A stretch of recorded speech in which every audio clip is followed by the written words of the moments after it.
Hello, dear friend. This is Cardiac Radio, live at 11 p.m. Yes, we have here an intercontinental connection with several friends around the world who love studying and spiritism and nourishing their souls.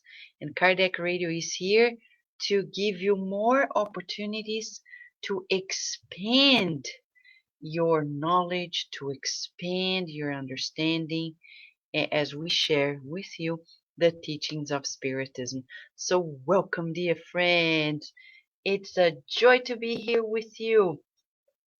You know, we have been working together for 2 years. Can you believe it?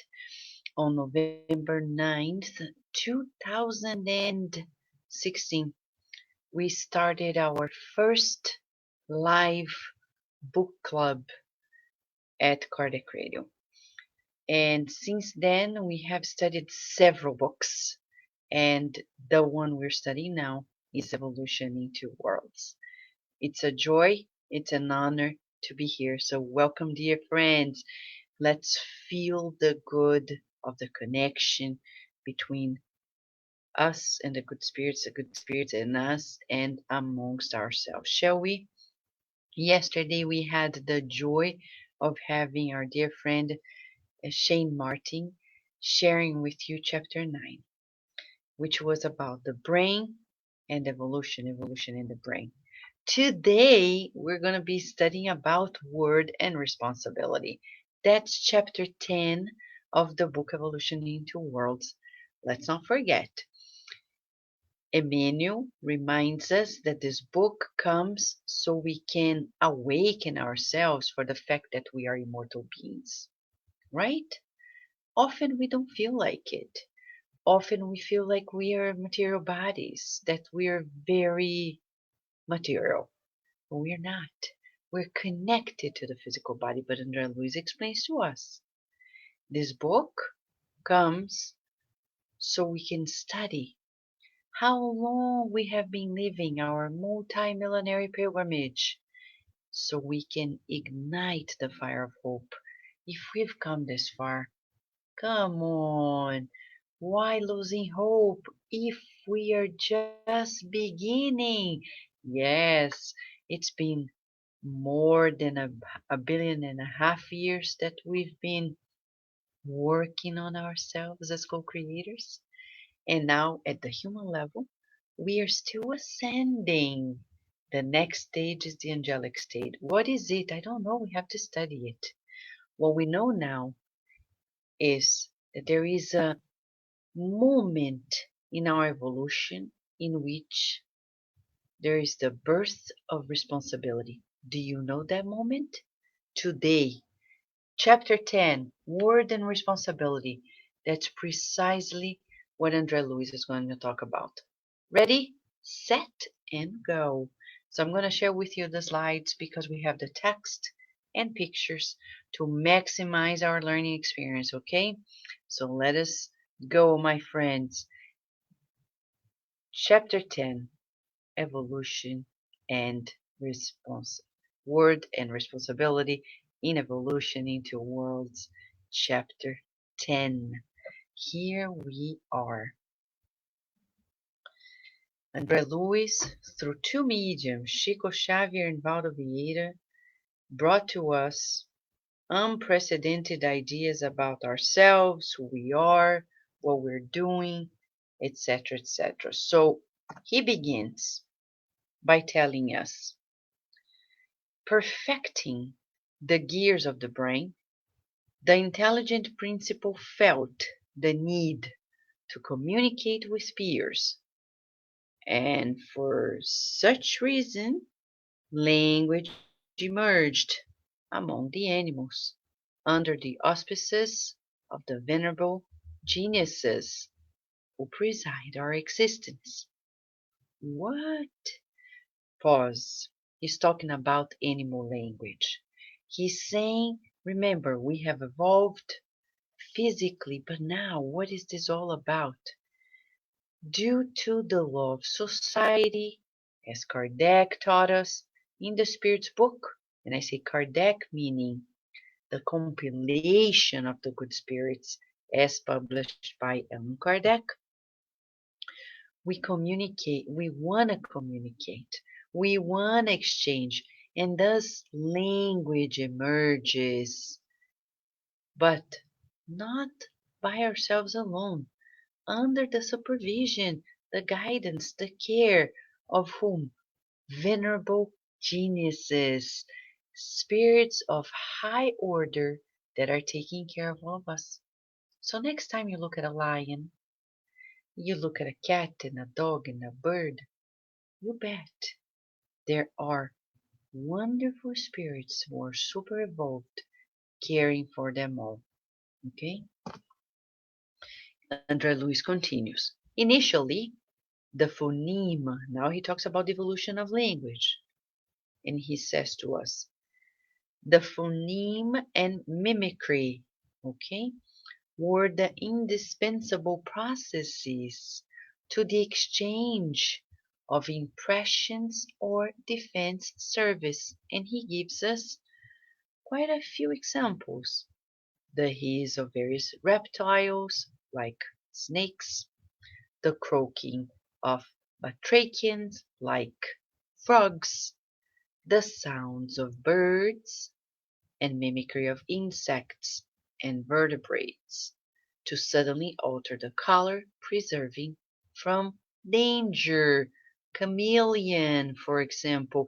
So like you can see in this picture, this insect mimicries the log in itself to protect him or herself or itself, right?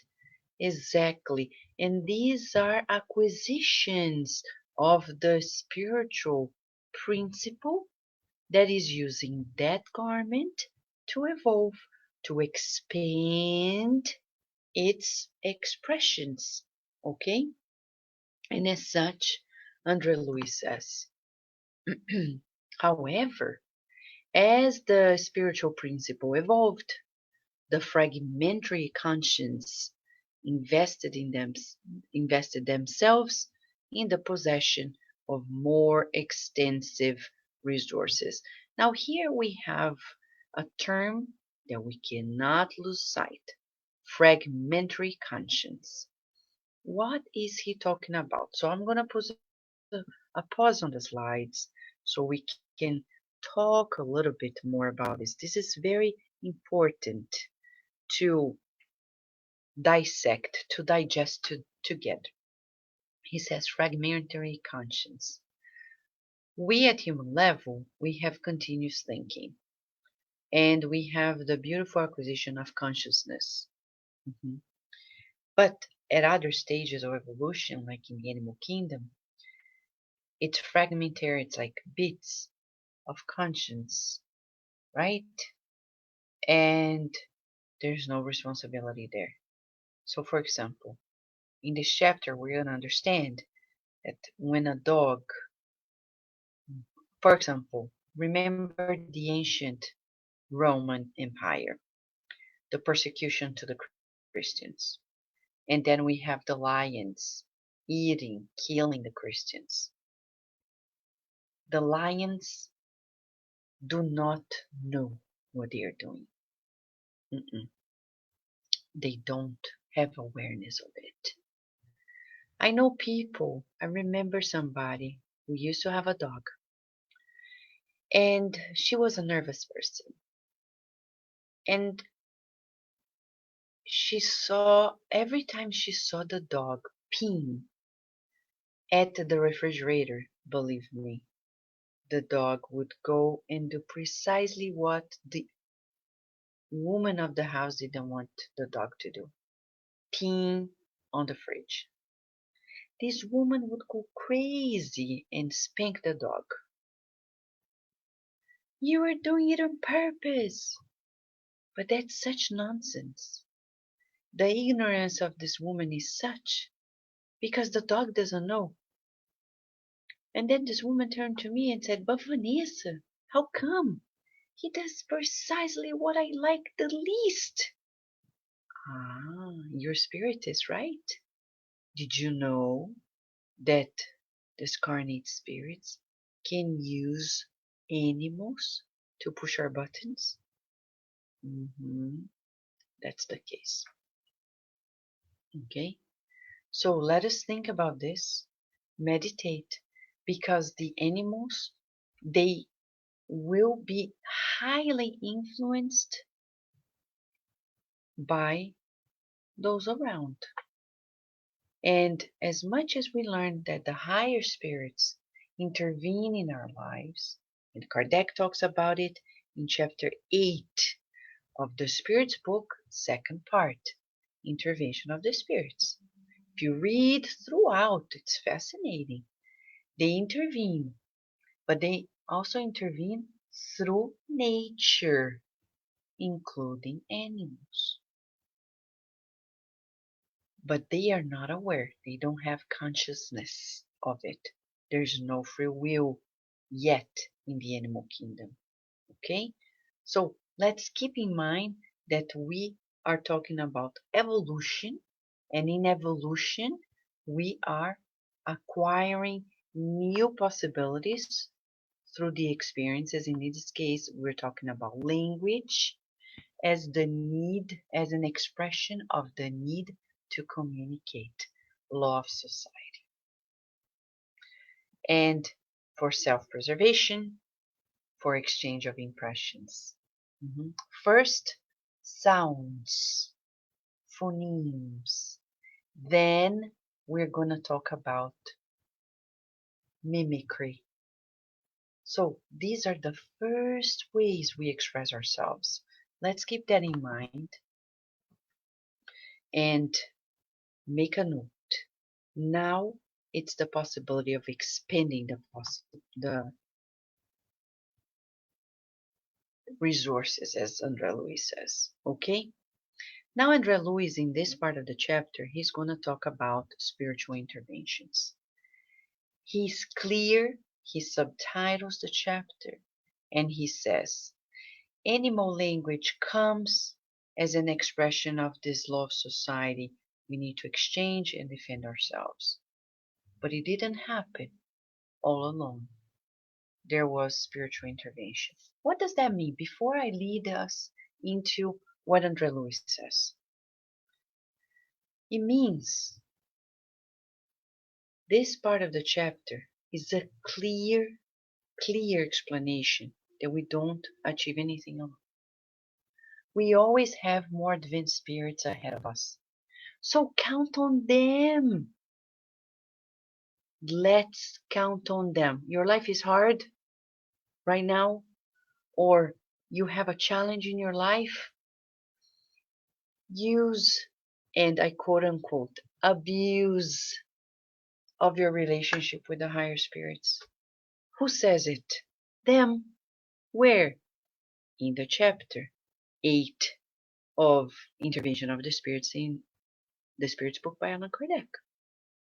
Right there, in that chapter, there is a subsection, guardian angels, spirit protectors, and St. Augustine says, don't be shy. Ask the questions that you want to ask us.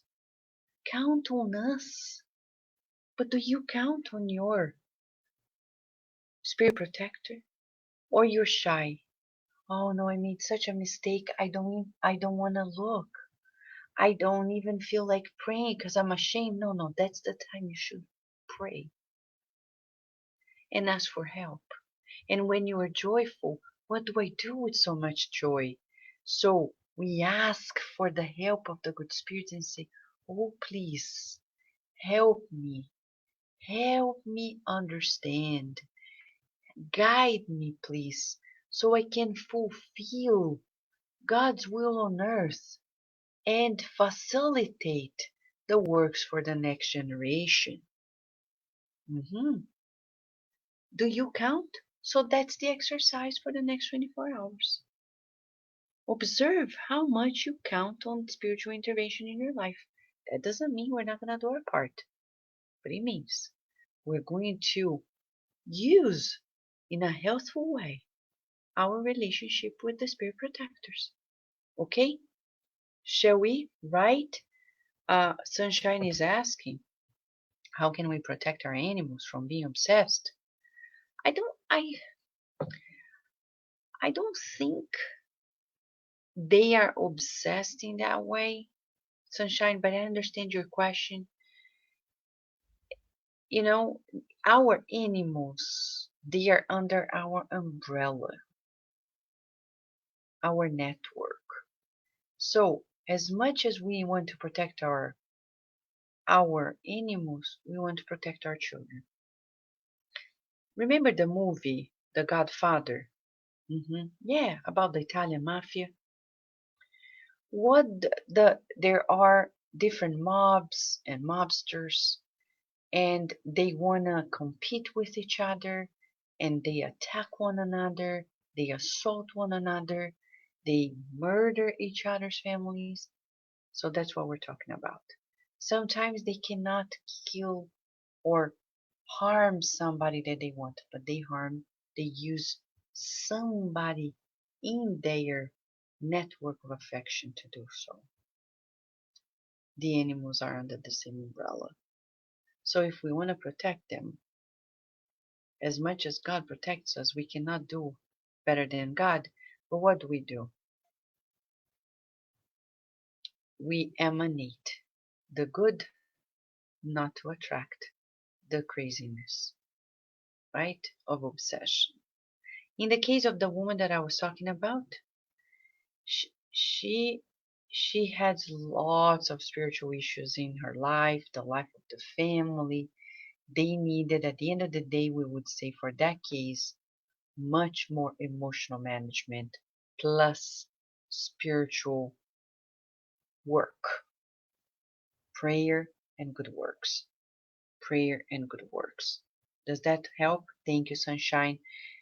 Okay, so let's go and enjoy the beauty of the explanation of André Luiz, because now he's going to tell us clear cut that the spirits intervene and they are the ones who made us progress from where we were to the human language. Let's watch out.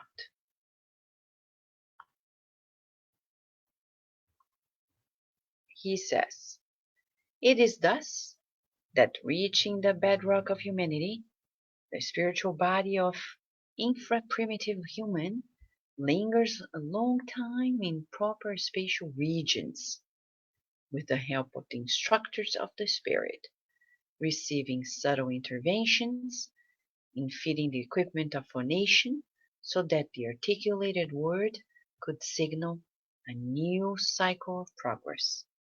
So they're talking about the first at the Paleolithic era. What is the Paleolithic era? Is the Stone Age era.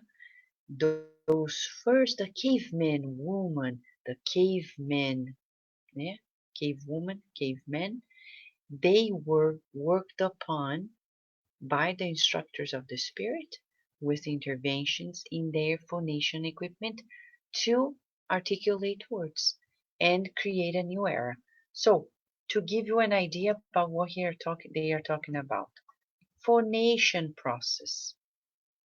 Okay, this is a picture that shows to us what the phonation process is. So, I borrowed this slide from a friend, and this is what it is. At the upper end of the trachea, and the trachea is right here, okay? Look at the lower part of the neck, trachea. The air passes, look at the blue arrow, through the larynx, okay, which is here. The larynx contains the vocal cords, which are these two lines over here. The space between the vocal folds is called glottis, okay? Look at the picture, it's enhanced over here. This is where the process of phonation occurs. So that is where André Luiz is saying that the spirits The higher spirits intervened to facilitate. So we're talking about an instrument. They perfected, they refined the physical instrument to allow the articulated word. Okay? How beautiful. And and people think it's simply something that just happened out of the blue. No, it's a work. It was sculpted inside of us. And he continues by explaining this. The larynx, located above the trachea and in the front of the pharynx, embodied in a cartilaginous skeleton, woven in ligaments and fibers, with a selection of small muscles. It suffers at the hands of the wise spiritual conductors, in the manner of a precious organ, in the hands of skilled plastic surgeons. Delicate operations in the course of centuries, so that the muscles mentioned become symmetrical, and to make it binding so proficient as possible to the physiological production of voice. Wow. The hands of wise spiritual conductors like plastic surgeons. So, okay, pause for a second. We really need to cherish this gain in our evolution. So, exercise for us. Huh? Put your hand, as precious as this phonation equipment instrument is, let us bless it. Sister Sheila, in a message through Chico Xavier, which was published in the latest issue of the Spiritist magazine titled Bless It Always. She says we should co-create with God and also bless everything. So let us, and I don't say this in the name of God, but through our gratitude to God, bless this instrument, sacred instrument of communication. I accept and bless this instrument of my communication with the world. I bless my instrument of communication with the world. Thank you, God. I bless my instrument of communication with the world. Andre Luiz is bringing this awareness to us so we can make better use of our word. No wonder he's titling this chapter Word and Responsibility. How much slander there is in this world. I know people who are even spiritists, and they create lies about others just to keep themselves in certain positions. We don't defend ourselves. We pray for them, but we feel sorry that they do this. We can easily look at people in the eyes, but we doubt if they can. And then we are corrupting the instrument that God gave us. Our actions have reactions. For every cause, there is an effect. Words that hurt end up hurting ourselves. We create lesions in our apparatus that at some point will be imprinted in a physical body in forms of diseases and impairments. So we need to be careful, very careful. Acidic words that people use to hurt. You're not feeling well. Retreat, pray, give yourself some time. And I'm not saying this because I master it, or because Andrea Luiz is inviting us to this reflection. Skilled plastic surgeons operated upon our phonation system to allow articulated word to be inaugurated on earth, right? Exactly. Carol Correa is saying amazing grace from God's love. Thank you, Carol. So I have to be careful, very careful. These are reminders for us, okay? Now, let's go back because Andre Luiz is not done. He has more good news to share. So let's see which good news he wants to share with us. And he says, in a subtitle, Mechanism of the Word, he says, with extreme care of slow confection, and we kept the word confection because it also means it's not only about candy, it's about the fabrication, the work, the laboring, slow laboring, as if we are mixing substances, okay? With extreme care of slow confection, the technicians of the superior spirituality compose the cartilage situated at lower plane, the cricoid, which represents a modified tracheal ring holding a plate on the posterior part on which, in the upper lip and on both sides of the midline, the two arytenoids are supported, which then allows this way the conjunction or the distance between them. Look at this. That's what he's talking about. You see the red arrow? He's talking about this, the cricoid cartilage, right there, right below the thyroid cartilage. Okay, this is where it is.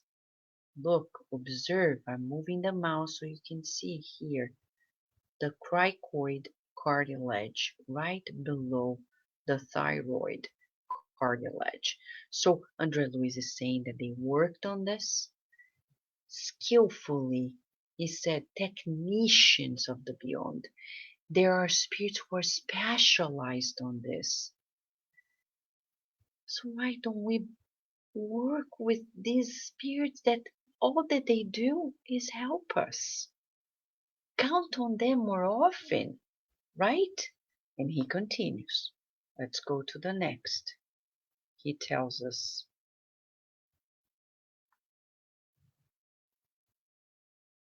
okay,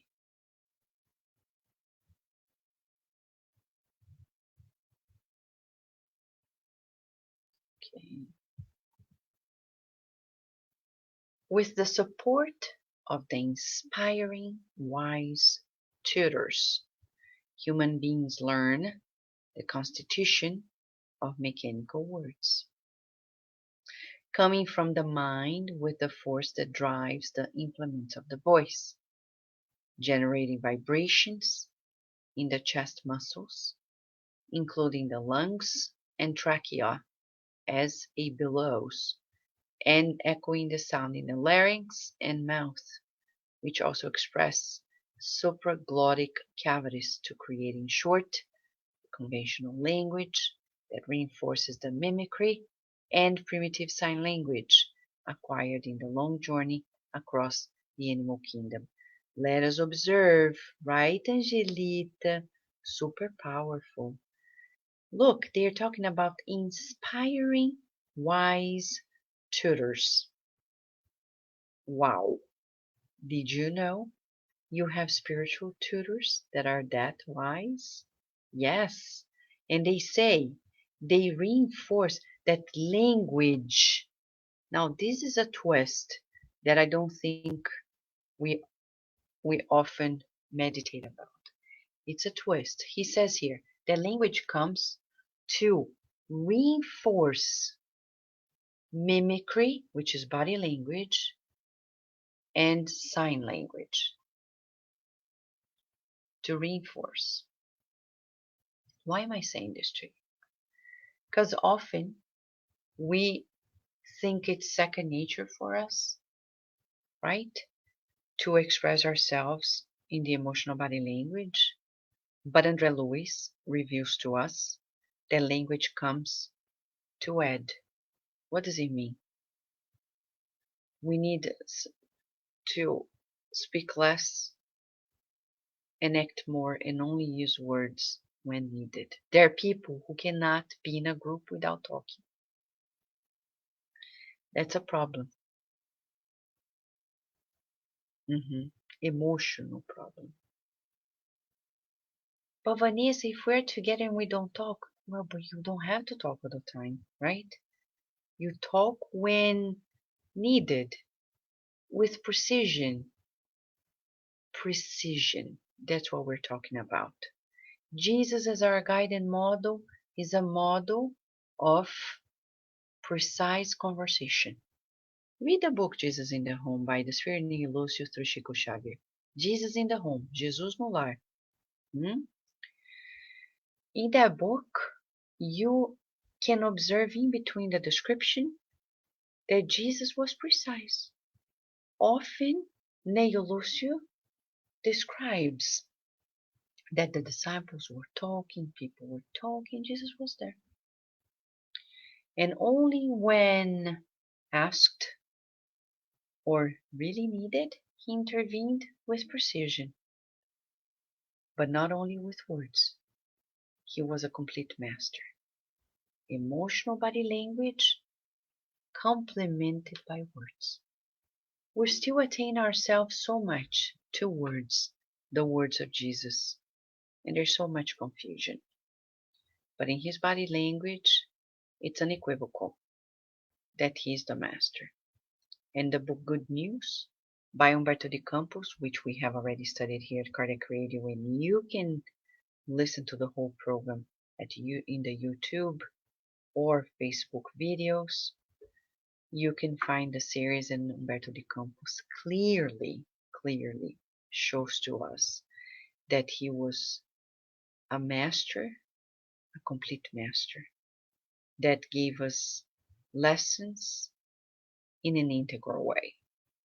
Verbally, more than the verbal, it was the whole emotional body language. His smile, his silence, his look, gesture, posture, tone of voice, everything combined. Okay? Food for thought. And then Andre Luiz, explaining to us about conventional language, he reinforces the fact that the body in itself, he says, in addition to the natural way of expressing through silent gestures and attitude, okay, he says, there is the accumulated forces of affection and satisfaction, displeasure or resentment in fluidic electromagnetic discharges that are constructive or destructive in nature. So we needed to ask ourselves, right now, am I being constructive or destructive? There are no other options. Constructive or destructive. Forces of affection or displeasure. Our dear Dilson is saying, we just started a new study of the book Jesus in the Home every Friday at 7 p.m. And yes, I love the book. Me too. That's a beautiful book. Every Monday at the Spiritist out of Virginia, in our spiritual treatments, we have the short presentations on the chapters of the book Jesus in the Home too. So we're in sync, right, Adilson? Thank you for sharing this so people also can join the Yes group, the Yes Center, Fridays at 7 p.m. Okay, to study the book Jesus in the Home. Okay. So Andre Luiz continues, talking about continuous thought, and he says,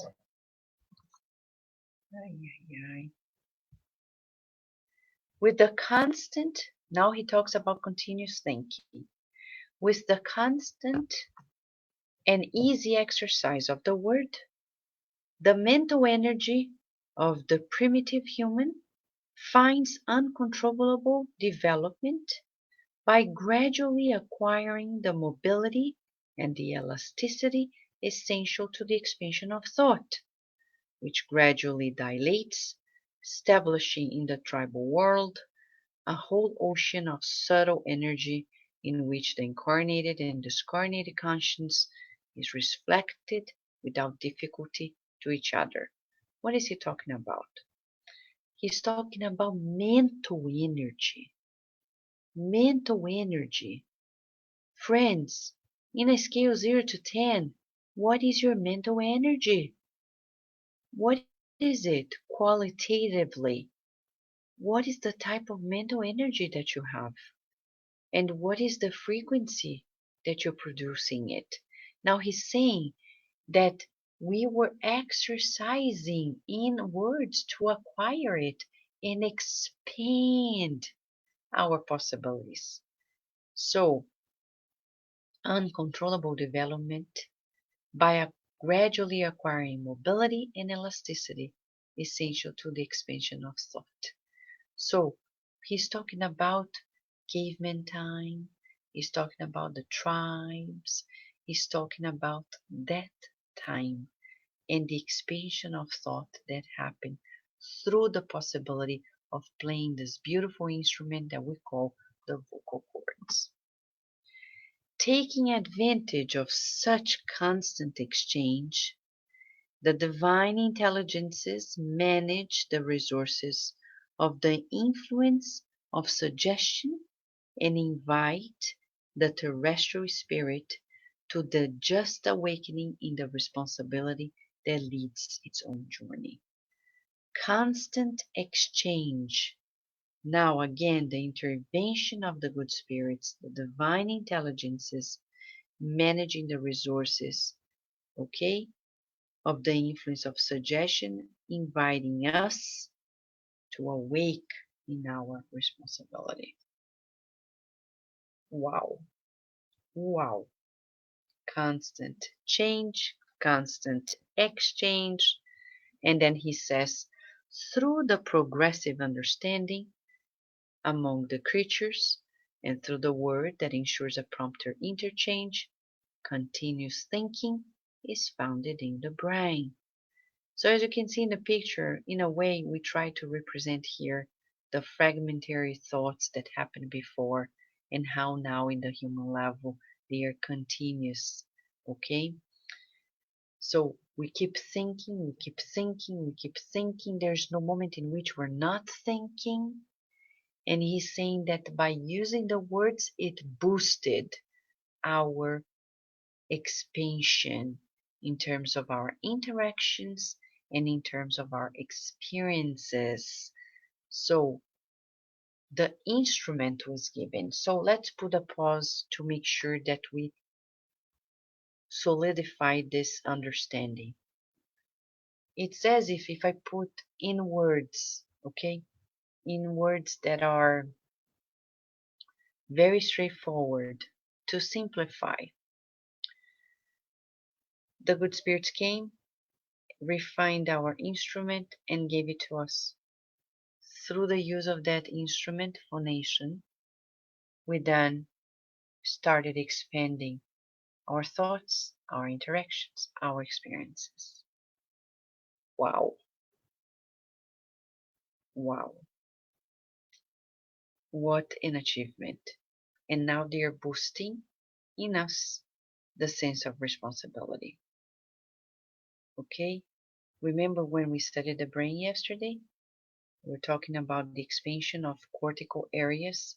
That's where responsibility, the sense of responsibility is going to be activated. So we're talking about gains at higher levels, cortical levels, because it's the human level. Okay?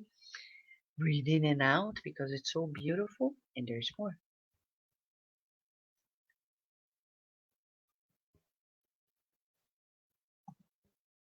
And more comes now. As he says, the chrysalis the chrysalis,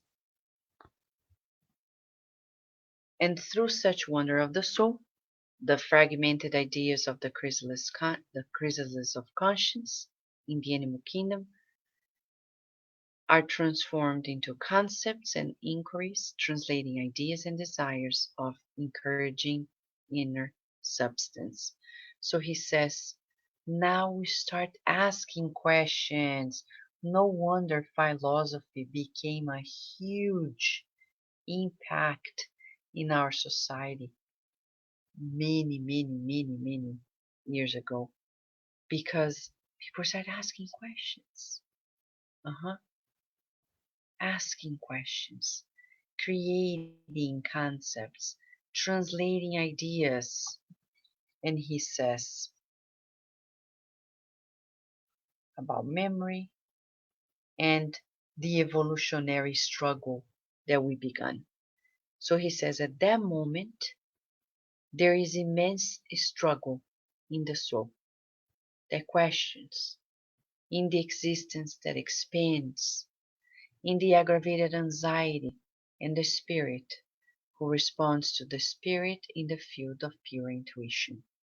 So, inevitably, as we become aware of things, there is greater struggle, a good struggle, a struggle of evolution. Okay? And then he says to us, in a way, let me just share with you here. You don't need to read the whole text, but to understand what Andre Luiz has to share with us. He says that human beings are going to use stones, hide themselves in caves, enslave elements with the violence of the beasts. They're going to kill indiscriminately to live, urged by instructor friends that support the pathway. They came to inquire about the cause of things.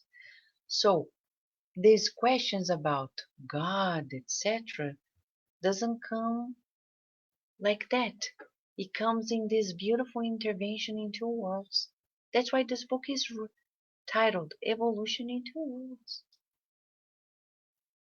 So when people read this book and they keep themselves attained to material things, to the material gains like material science, saying, oh, it's beautiful for scientists. No, my friends, this book is not the Bible to be read literally. It is a book to be felt, to guide us to new understanding, to feel the preciousness of life and make us more humble and say, you know what? You know what? These acquisitions, they came about because we were never alone, and we are never alone. Never, never alone. Hmm? That's why we have 10,000 reasons to rejoice. You know those days when problems come and it seems that it's not possible to solve, you know? Breathe in and out and remember, if the good spirits of high order are taking care of the animals, are sculpting our vocal cords, our phonation system, and other things, don't you think they care about you a lot? Breathe in and out and say, that's why Mother Mary never went crazy, though she experienced the worst pain ever, the murder of a son in such a brutal way. She never she never went crazy. She didn't experience depression. Why? Humberto de Campos says, she always put her hopes in God. And God sends messengers to guide us, to care for us. And Andre Luiz is clear. He's telling us in this book, clear cut, that, and he gives different names, instructor friends, wise tutors, skilled plastic surgeons, divine intelligences telling us that we're transforming ourselves from self-centeredness to community feeling in that metamorphosis thanks to the inspiration of on high. Okay? And he continues. How wonderful, right, Daisy? Teresa Castro is asking, is chrysalis of conscience transforming conscience? Beautiful, Teresa. Thank you. That's the beauty of our classroom work. Because you brought us one thing we didn't discuss. Why he uses the word chrysalis. Beautiful, Teresa. Because of this transformation. Exactly. Thank you. Thank you. Exactly. We're all interconnected, Carol. That's precisely what it is. Now, he's going to tell us much more, okay? He's going to say to us the continuation of it all. Humanity instinctively realizes, that it could no longer be guided by the excitability of the organic tissues or by the fierce appetites inherited from animals. He's talking about that point in history in which we realize that life is much more. Go to, and I'll tease you, and of course, remember the shamans, the shamans in tribes, okay? They are the ones who start telling us that life is much more than the physical senses can be, right? So that's what Luiz is referring to. At that point in our evolution, in which we realized life is much, much, much, much more than the eyes can see. And if you go to the introduction of the Gospel according to Spiritism, and I'll show it to you, just because visually we attain much more information than just hearing. The Spirit book, okay? The Gospel according to Spiritism, sorry. In the introduction, okay, there is a summary of the doctrine of Socrates and Plato, and they say the human being is an incarnate soul, etc. Why am I mentioning this? Because Andre Luiz here is talking about the mind since the shamans and beyond of those human beings that were able to grasp that the reality of life is just not only the physical. Okay, back to Andre Luiz. Now, inner discovery. Slowly detaching from the stronger ties that bound him to the divine intelligences, the guardians that oversee their development. Okay. Feel alone, overwhelmed by the grandeur of the universe. The moral idea of life begins to occupy the mind of human beings. Okay? So he says, the sun provides them the conception of a creator, hidden in the invisible bosom of nature, and the night fills their souls with nebulous visions and imaginary nightmares, bringing the idea of incessant fighting between darkness and light. Almost poetic, huh? Almost poetic. It's unbelievable. Andre Luiz brings to us here, almost like in a poetic way, what happened afterwards. It's almost like literacy. When you learn the alphabet, you can start putting letters together, forming words. Once words are together, you form sentences, and then ideas can be expressed. So this is what's happening right now. As we're able to communicate, we boost our interchange, our exchange, and then in that expansion of thought, we are able to grasp much more than the physical. Wow, the importance of word communication at human level, expanding awareness, right? So they say, I'm reading this book in Portuguese and it's easy to understand with you. Talking English, showing pictures. Thank you. So, group together is always better, for sure. Right, so big hug to you, okay? So he says to us, Andrea Luiz, that now, because we're being inspired by this good spirits, they're saying, remember, you're a child of God. I think they were singing, you are a child of God, and we're like, we are children of God, and we're like, oh. And then we look at things and start grasping, like, why are these things happening? The sun, the storm, the thunder, the lightning, and everything that is happening around has a different meaning. That's what we're talking about. Everything has a different color. Emotionally, spiritually. And that's when Andrea Luiz says, the birth of responsibility begins. He gives us this clear explanation now about the idea of God. He says soon after, the idea of God starts religion. When we question, it announces philosophy, and experimentation announces science. He's talking about ancient times. Ancient times. And he says the instinct of solidarity announces pure love.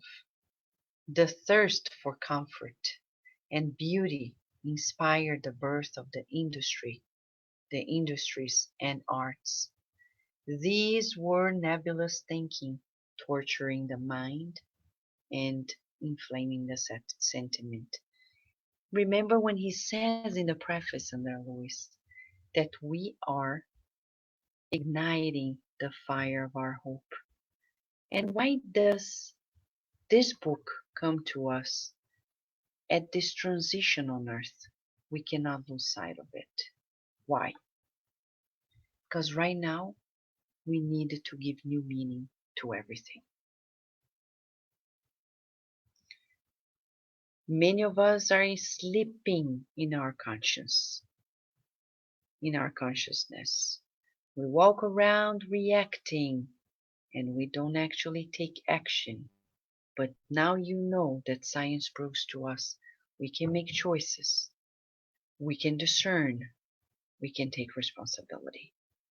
And the spiritist science goes beyond by telling us that we're never alone. If you cannot do something today, work on your relationship with the higher spirits. What do you want to learn? You want to learn a new language, a new skill, new knowledge, new virtues. There are schools of the gospel in the beyond. But they are not studying the gospel to be scholars in the gospel. No, it's to open our hearts, their hearts and our hearts. Because Jesus didn't come to create an academia to be stuck in four walls. He came with open arms to embrace us all and say, I came to bring you good news. The good news that you are an immortal being, that God is guiding and loving us, that we are not alone, that you're going to have many opportunities to expand your potentialities in several reincarnations. And in the world, there are many schools. And when you're feeling alone, remember, you can communicate with those who are in the beyond. These are the good news of the Master, saying, love God above all things and love one another as I have loved you. He said that too. as you love yourself. And he said, I also have loved you. So please do the same. Like a parent, and I say parent in the sense of a tutor on the earth as a governor of the earth. He's saying to us, like parents want to tell their children, please love one another. I love you. And that's precisely the direction. Right, Leticia? And to finalize this chapter, Andre Luiz talks about the birth of responsibility with word, he says. Two more slides. In this concert of powers, death imposed them agonizing questions. Burying their loved ones in gravestones, the rude human being initiated the evolution of moral nature. Lost in the desert vastness of the Paleolithic time, he learned to cry, to love, to ask, to adjust to themselves to the divine laws, sculpting on their immortal face and invisible of their conscience. Finally, Andre Luiz talks to us about responsibility. It was then that, acknowledging its insignificance and fragility in the face of life, that the human being understood that in God, his Father and Creator, he was left to himself. The principle of responsibility was born. What does he mean?